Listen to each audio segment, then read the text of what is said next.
On the test, there's really only going to be 2 questions. I know you might say, well, this is really easy. There's only 2 of them, so we're going to do question number 11 that has to deal with proportions.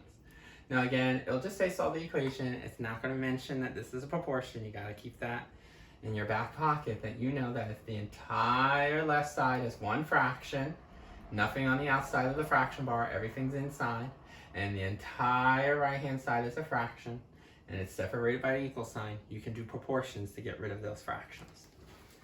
Once we saw that this does meet that definition, then draw your butterfly. Diagonal, remember? Diagonal, remember? Because it's cross. Gotta make it look like an X, like a cross product. So we're gonna do this times this. When I do this, I'm just rewriting. I'm not actually multiplying. I just want to make sure that I put each corner in a set of parentheses. And I'm going to put this 9 in the back, just in case someone doesn't put it in front, just to show you. It doesn't really matter. And over here, this corner, what's this? Notice 1, 2, 3, 4 corners. 1, 2, 3, 4 sets of parentheses. Remember, each corner gets a set of parentheses. Once you have this, boom, can solve it because you have an equation. Draw the line where the equal sign is and simplify just 1/2 of the problem at a time. So let's look us on the left. See how it seems a little weird to distribute in this direction, but it's possible. 9 times x, 9x. 9 times 7, 63. Once you got rid of the parentheses, see if you have any like terms. Coefficient, variable, constant, nope. Can't simplify any further. Once you're done this, now you can only focus on the right-hand side. Do we have parentheses? Yes. Always have to get rid of that first. So 5 times x, and then 5 times -3. Remember, it's a positive times a negative. If you have to do a tic-tac-toe board because you're multiplying, you'll get -15. Now that you got rid of parentheses, let's see, do we have any like terms? Remember, I'm only looking over here. Don't care what's over here. So I have coefficient, variable, constant. Nothing matches. So we're done with the simplifying. Labeling, we got x's, we got x's. We always label the variable first. So I'm going to label this side variable. Why? Because 9 versus a 5, 9 is larger. Okay, now I know what things need to move. 9 can stay because it's a coefficient. We always leave that alone in the moving step for now.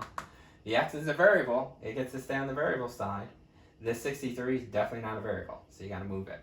Opposite of a positive 63 is a negative 63. Remember, in the moving step, it's a balancing step. If I do a negative 63 on the left, you have to do a negative 63 over here. So the 9x is still here. Notice I put the constant with the other constant. I didn't put it with the variable because we're going to collect like terms. Now notice they're both negatives. When they're the same labels, we always told you add. So we're going to get a negative 78. Why negative? 63 players is going to crush team 15. That's team negative. Are we done moving? No, because this variable can't stay on the constant side. I want you to realize that the moving step can be done multiple times. So we had to move the constants, now I'm moving the variables. So this 5x, the opposite would be a negative. Remember, can't stay on the constant side.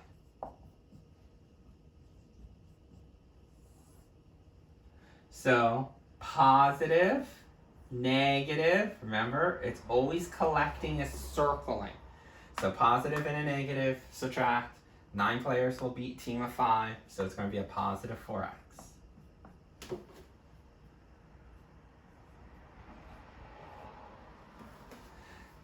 Notice the negative is still there with the 78.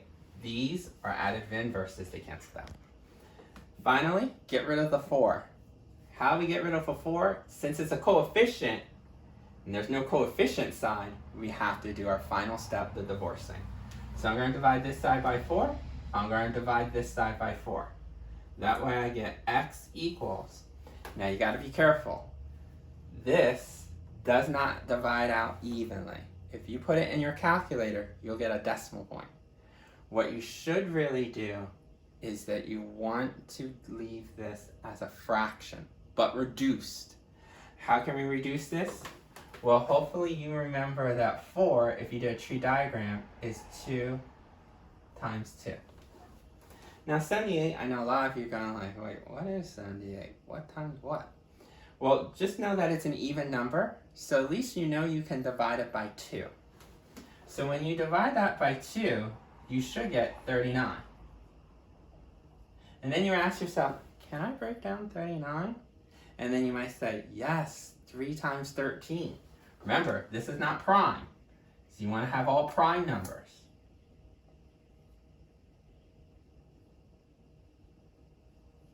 Now 13, you know you can't break that down any further.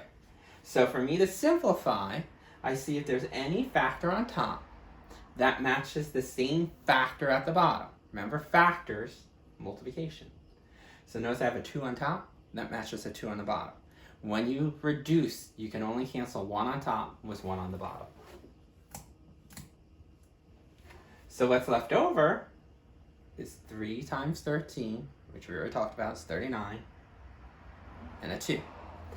Negative divided by a positive, make sure your answer is negative 39 over 2.